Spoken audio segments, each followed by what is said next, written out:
Hello and welcome to another TNC opposition preview. It brings me great pleasure today to introduce you to a good friend of mine from the world of Middlesbrough, Chris Cassidy from Boropolis. There you go, I pronounced it right, Chris. How are things with you, mate? You all right? Yeah, I'm good, thanks. Thanks for having me on. No, it's an absolute pleasure. Absolute pleasure. I'm really excited to see what insights you can provide on Middlesbrough. You've had a very interesting ride over the last few years, so I look forward to delving into that a lot deeper for sure. Let's kick things off, Chris, with just to get an insight from you on the start of your season, because you guys have flown. You're 10 unbeaten, and I'm so excited for this game because something's got to give. But so far this season's so good, right? Yeah, definitely. I mean, like you say, we're 10 unbeaten and we've played 4 of the top 6, and it's almost come as a bit of a shock to all of us. Obviously, there's all the build-up before the season. Oh, you never know what you're going to get with Neil Warnock, and he's given everyone a chance to believe, and then sort of it's actually happened, and we've had such a good start. Yeah, it's been a massive shock, but I'm definitely not complaining. And your last result was draw against Brentford. Am I right in saying that? Yeah. A game we probably could have won. We had chances. Obviously, they're a really good side. They've got a lot of good players, and they're probably underachieving at the moment. I think they would have hoped to have been a bit higher up the table.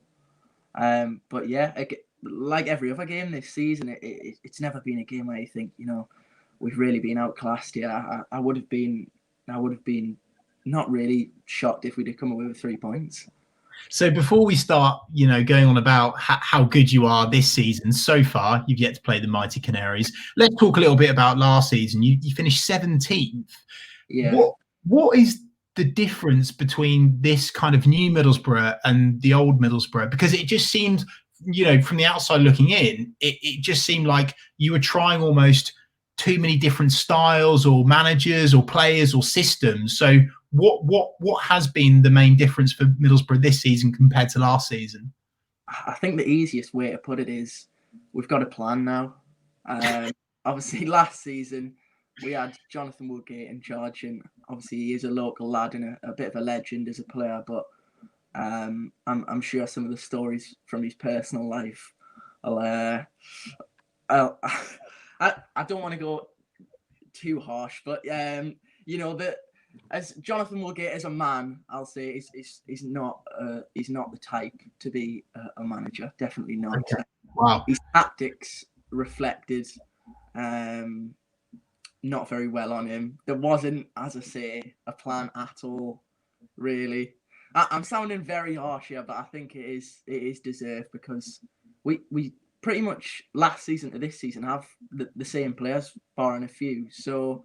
It does make you think sort of what was going so wrong last season. But I think last season it was just a very inexperienced manager with it was getting to stages where things weren't working, so he tried something new, and obviously, as you say, there were some strange formations and some players playing in positions where you sort of look back and think, I'm not really sure what he was seeing there. But Chris, sorry to interrupt you, was it Johnny Howson at right back at one point? Right back and centre back, yeah. What's he been taking? What sort of drugs is he on? That's mental. The worst part about it is Johnny Howson won player of the season and was absolutely excellent in defence. Really? So he won right back? Some of the players that are out of position, he was a bit of a masterstroke actually last season. well, that seems crazy to Norwich fans, but that's Johnny Howson for you, an absolute top player. Chris, what does success look like to you, and what does success look like to most Middlesbrough fans this season? Because you're at this point now where I would suggest that you're already starting to potentially get a bit carried away. What are your expectations, and what does success look like to you? I think, as I obviously said earlier, it's come as such a shock that even being in and around the playoffs at this stage, sort of everyone's getting a little bit excited, but we're thinking, like, come on, we nearly got relegated last season. Chill out, everyone. But with Neil Warnock, it's always, could he do it again? In and around the playoffs, I think we need to be looking for. And don't get me wrong, we are very thin in terms of our squad. We need players in January, but with the right additions, I think probably under the radar. We should probably be looking to try and get in the top 6. Yeah. You've got some top players, and we'll get onto those in a minute, Chris. I think it's a brilliant point. Although your squad's thin, you've certainly got some top players in there. Before we talk about this game in particular, and I know that a lot of Norwich fans will be thinking the same thing as we're listening to you talking now, let's bring back a lovely memory for us, and probably a utterly horrific memory and day for you. Yeah. Let's talk about that Wembley playoff final. Were you there? And or if you weren't, what you were there? What do you remember of that day? Obviously, we'd been excellent that season, and up until the playoff final, am I right in saying we beat you twice that season? Smashed us. Yeah, it was 4 at the Riverside, and then we nicked that horrible 1-0 away win at Carroll Road. Yeah, and as you said earlier, we went in probably as favourites, and everything, obviously, because I was there, you didn't know at the time, but everything just went wrong. I think our bus was late, got stuck in traffic in the middle of London, and it just wasn't the type of preparation you want going into the playoff final. And then the start of the game, it was crazy. Bradley Johnson hit the bar, and then we went up the other end, and Vossen hit the bar, and sort of it took 5 or 10 minutes to think, right, this is actually happening, and then all of a sudden, just one sucker punch took the life out of us, and then to make matters even worse, another sucker punch straight after, and that was sort of it, really. Just slumped back in my chair for the rest of the game. I was going to ask you about it, Chris, not to drag you through the misery, but to drag you through the misery. We heard from Cameron Jerome on our podcast last week about that day and the Middlesbrough fans' attitude going to that game. And I know that you're not going to slag off your fans as such, but what Cameron Jerome was saying, that there was almost some arrogance about Middlesbrough fans. There was this expectancy, they were throwing stuff at the bus, blah, blah, blah. When you sat in your seat before things kicked off, did you think that it was a banker? Were you already, thinking about the trips to Old Trafford, to Tottenham Hotspur? Or did you genuinely think that we would give you a good game? Because it must have just felt like to you just a whirlwind. Because as you say, those two goals were so close to each other, and it just must have been such a weird kind of thing for you, really. Yeah, it's funny you say that, because I remember I went with my whole family, so I was stood outside of Wembley on a big day thinking, how's this going to pan out? And we had quite a young, not a young team at the time, and obviously you had a lot of experienced players that had been, playing in the Premier League, and my brother said, we're getting beat today, and I sort of thought, God, we're just about to go in, and you sort of made me think, this could be typical Borough here. And I think the occasion just sort of got the better of us. Obviously, Patrick Bamford, who obviously was on loan at Norwich once upon a time as well, had injured himself. I think it was in the Norwich game towards the end of that season, and was never really the same. And then he started on the day, and I can't remember him touching the ball the full of the game. It was just, like I say, just them 2 quick goals, and it is a horrible memory. I see how, obviously, I've followed the account on Twitter and seen Cameron Jerome talking about it, and I thought, Pat really does it. It was just the memories were just starting to fade, and then Cameron Jerome comes up and Chris, out of all of us a little bit, and Chris, I respect you being so open about it. I really do. Let's move on to the players now and start to lift your spirits again, Chris. Patrick Roberts, I really want to ask you about him, because at Norwich he didn't quite hit the mark, and I'm really interested to find out from you, how's he been at Middlesbrough so far? It's an interesting one, because obviously he come in last season and was injured for a large part of the season. And then towards the end, obviously, it did look like we were going to get relegated. And then we played Reading away, and he was fantastic. He scored the goal that won us the game and probably ultimately kept us up. And then there was a lot of hope going into this season that we could get him back, which obviously we did. And then he's sort of been in and out, really. Hasn't managed to put together a sort of few games at once. And with the way we're playing, obviously there's a lot of criticisms of Warnock and his boring style, but I just think it's nothing to do with Roberts going forward, because he's brilliant going forward. But obviously, as I say, we've got a bit of a plan, and we're solid defensively, and I just think that defensive side of the game is just lacking a little bit still. Interesting, very interesting. And a point that you bring up there that I want to ask you about is, you speak there about Neil Warnock's boring football, but you've had Woodgate before that and Pulis before that. I mean, do you know what good football is anymore? You know what?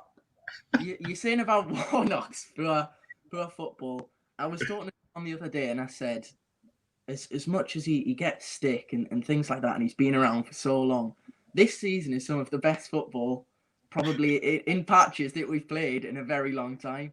He does a job. He absolutely does a job, Chris. Yeah. He really does. As you mentioned, obviously Woodgate last season. It's probably best to just skip over that, because I'm not really sure what we try to do at some points. And then Tony Pulis, obviously, I'd like to say to Sheffield Wednesday fans now, good luck. Because honestly, it is really, really tough going to games. Oof, I mean, it got to the stage this season before he got sacked. We were still in with a chance of getting into the playoffs, and fans were taking inflatable dinosaurs to games and trying to throw them off the pitch. I think that's everything you need to know about his type of football. Okay.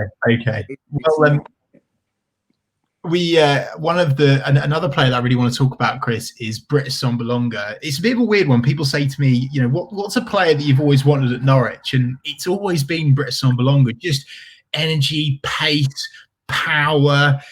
For me, from the outside in, it looks like he has it all.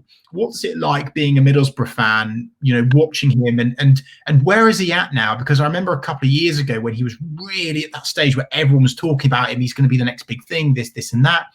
Where is he at Middlesbrough now? And how's he been performing, in your opinion? I think any Middlesbrough fans listening to this will probably be a little bit shocked about what you've just said about him. Oh, really? Okay, fair enough. Yeah, obviously he come in with the big price tag, and early on he looked everything what you've just said. Pace, real strength, scoring goals, and then sort of the last few seasons, it's just like you say, from the outside looking in, I could see why, because he's almost hit double figures in teams that haven't been scoring season on season. Yeah, and I could see why you would think that, but his general play, obviously he's our captain this season. And yeah, he's everything that probably what you said he's not. Well, great news, Chris, for us. That's brilliant news for Norwich. He gets a lot of people think he's a little bit lazy, and I think it is a little bit unfair. This season, definitely, he's looked more sharper, and the one thing that you normally count on him is goals, and this season he's struggling to score. That is his problem this season. Chris, great news. Thanks for letting us know. Really appreciate it. Let's talk about Neil Warnock. Obviously, we've kind of touched upon him a little bit in a couple of questions already, Chris. But he's the man that gets the job done. What is it about Neil Warnock? Because how old is he now? For God's sake, and he's still. I think he's 70 now. It's just is it just his leadership skills, his passion on the sidelines? What is it about Neil Warnock that is getting this Middlesbrough team going? I think it's just his ability to sort of tell people straight up. Dale Fry's a player that a lot of Middlesbrough fans had real high hopes for, and then last season he hit a bit of a rough patch, and Warnock come out recently and said, sort of when he come in, he just said to Fry, what is the hype about with you? Because since I've been here, you've been really poor, and I don't know if it's just his mind games or the way he talks. I honestly don't know, but he just seems to get the best out of players that have never even looked really like they could be an average player. We've got Anthony Dykesteal and Mark Bowler, who last season, if you'd have seen the names on the team sheet, it was an instant dread, and then this season they've sort of just transformed into absolute rocks at the back. I don't know how he does it. You know, every season, he says, you know, I'll retire this season, and he never gets another job. And yeah, he's just sort of brought a little bit of hope back. I love that video of Neil Warnock on the bike. I think it's a Middlesbrough, isn't it? Someone drives past him and he goes, "Hey up!" Yeah, I absolutely love that. Chris, your players. Who should Norwich fans watch out for? Where are your threats, and who do we need to worry about going into the weekend's fixture? It might sound a little bit strange, this answer, but we don't really have one player where I would say you really need to look out for. I think as you know, it's not sounding great, but you know, as I say, we've got a bit of a plan, and sort of the full 11 just works as one. What you would expect from the Neil Warnock team, really, just a solid team that'll sort of put a 7 out of 10 in every week, every player, and just really sort of grind results out. There's not one standout player I could really say, to be honest. That sounds frustrating for me as a Norwich fan, because one of the things that we've just got past this season is we found it quite difficult to break teams down. If teams come up against us and they work as a cohesive unit, like you're describing there, Chris, they're defensively sound. They don't let in lots of goals. You know, there's been occasions where Norwich have rode their luck this season. There's been occasions where we've broke teams down. We've won free kicks and stuff like that. But you know, that does fill me with dread, actually, and that you guys are hard to break down. And Chris, in terms of the Norwich team, who do you think Middlesbrough fans will be worried about coming up against, and why? I think the obvious one is Emi Buendia. Obviously, he's brilliant, isn't he? Even in the Premier League last season, I think he was up near the top of the stats for creating chances, and just from an outside perspective, he's brilliant to watch. Obviously, Timu Pukki as well. I think I saw that actually went through a bit of a poor spell at the start of this season, but he seems to have started scoring again. Yeah, no, he's got going a little bit now. He's there or thereabouts now. He's where we want him again. He's been scoring in his internationals. You know, he's popped up with a couple of goals. He's obviously our top goal scorer now. I think the problem for Norwich fans is that we know where he can be, because we've seen him romp the Championship before. So there is a level of expectancy. But it's very interesting for you to highlight those two players, and obviously the reason being the pedigree and the Premier League performances. Chris, last time we played at the Riverside, Anel Hernandez nicked it. It was 1-0. I think he scored in like the 52nd minute or something like that. We played in our absolutely horrendous lime green kit. What do you remember of that day? And did you think at that point that we were going to go on to win the league when we last played you? Yeah, I think from my perspective, obviously as a Middlesbrough fan, it was during a run of, I think, 6 defeats on the bounce. So I was expecting us to obviously get beat. But from your side, yeah, it just, that Norwich team looked like a team that were going to go all the way, and it wasn't a great game of football. No. But you just found a way to score the goal, and then defended really well from that point onwards. Yeah, I do remember that was quite a big moment for us, actually, and particularly Anel Hernandez scoring, because he didn't score a lot that season. He chipped in here and there, but it was like that was a big moment for Norwich. And yeah, it always seems like when we come up against Middlesbrough, it seems like a big moment or a big game or a big result. And this is where it gets fun, Chris, because in terms of the head-to-head between Norwich and Middlesbrough, historical results, it's completely even. Norwich have won 21 games, Middlesbrough have won 21 games, and we've drawn 13. So something in this fixture, unless it's an awful draw, something's got to give, right? So what's your score prediction? What's your head saying? What's your heart saying? I thought about this earlier. Yeah. Obviously, as I say, we've had a great start, and my heart is probably saying 1-0 Middlesbrough. Obviously, we've defended well, nicked goals here and there, but then, as I'm sure you will have seen, Neil Warnock won Manager of the Month, which is a bit of a curse. I forgot about that. Great shout. So that sort of swayed me a little bit. Now I'm a little bit nervous, so I'll sit on the fence and say 1-1. Hopefully the curse isn't in full effect on Saturday. Okay, no, I like that. And I don't blame you. And it's interesting. It's a great point that you bring up about the manager of the month curse. I forgot about that in the Championship. That is an actual thing, isn't it? And yeah, no, very interesting. Okay, so my head is saying 1-1. I think that Middlesbrough will sit tight. They'll defend well. I think that we're still I still think Norwich are getting up to speed. I still think we need to find that consistency, and actually going away to a team that's 10 unbeaten and getting a draw will be an okay result for Norwich, actually, just to get through these next 2 away games.